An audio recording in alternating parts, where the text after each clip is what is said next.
The Very First Thanksgiving Day. It's by Rhonda Green, and paintings are by Susan Gaber. So the illustrator didn't draw the pictures, she painted the pictures.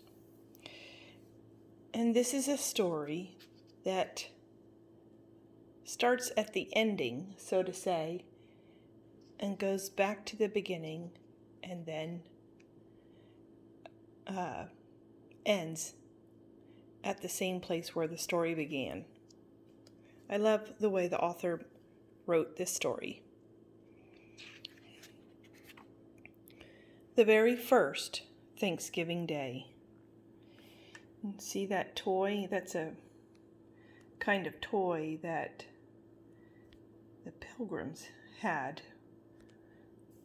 a long time ago.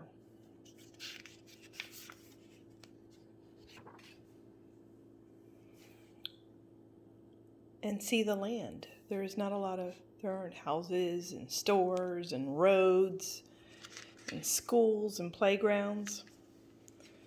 The Pilgrims had to build all of that. This is the very first Thanksgiving Day. You see they're building? They're building their houses. This is the food gathered and blessed, the corn and sweet berries, the wild turkey dressed, shared on the very first Thanksgiving Day. And these are the Pilgrims. The Pilgrims wore bonnets and collars and hats. These are the Indians, skillful and strong, who knew how to live through the winters so long, and ate of the food gathered and blessed. You see, the Indians look different from the Pilgrims.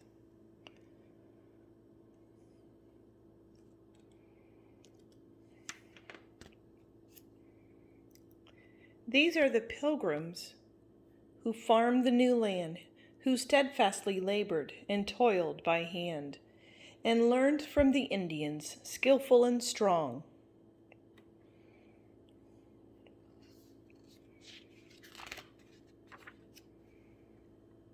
These are the houses built in straight rows that stood in the hot sun and harsh winter snows, and sheltered the Pilgrims who farmed the new land.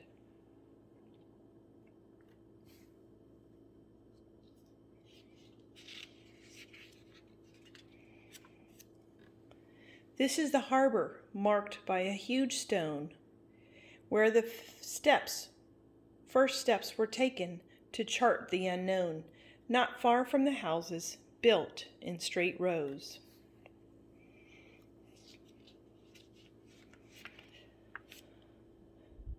This is the Mayflower, ship in full sail, that weathered the rough seas, the wind and the hail, and docked in the harbor marked by the huge stone.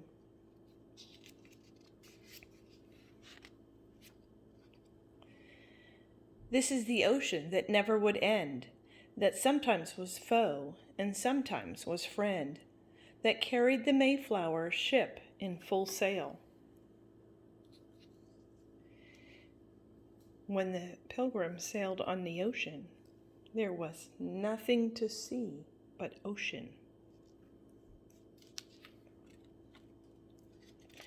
This is the land where it all began, the land where a brave group made ready their plan to travel the ocean that never would end, that sometimes was foe and sometimes was friend.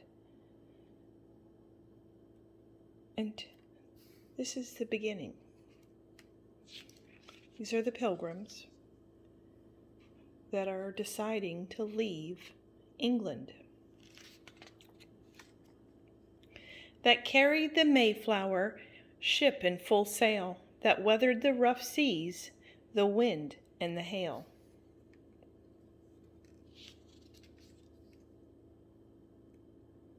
It was quite scary. sailing on that ship.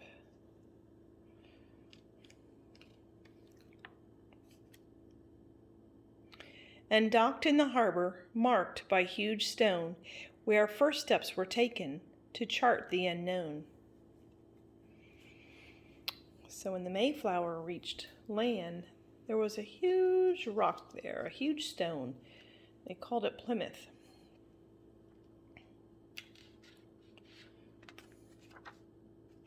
Not far from the houses, built in straight rows, that stood in the hot sun and harsh winter snows, and sheltered the pilgrims who farmed the new land, who steadfastly labored and toiled by hand.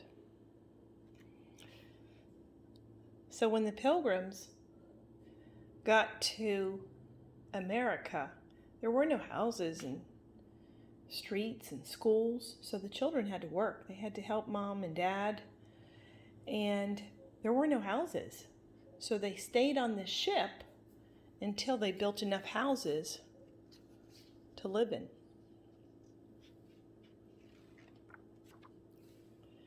And learned from the Indians, skillful and strong, who knew how to live through the winters so long. And so the Indians had already lived here, and they knew how cold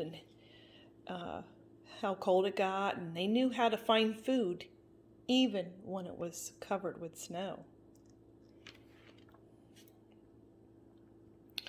And ate of the food gathered and blessed, the corn and sweet berries, the wild turkey dressed.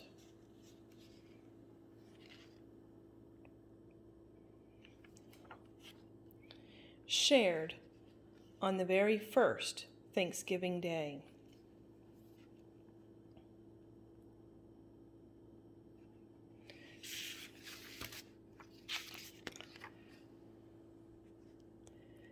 The Pilgrims' first harvest feast of 1621, which is thought to have taken place sometime between September 21st and November 9th, has become the model for our traditional Thanksgiving observance.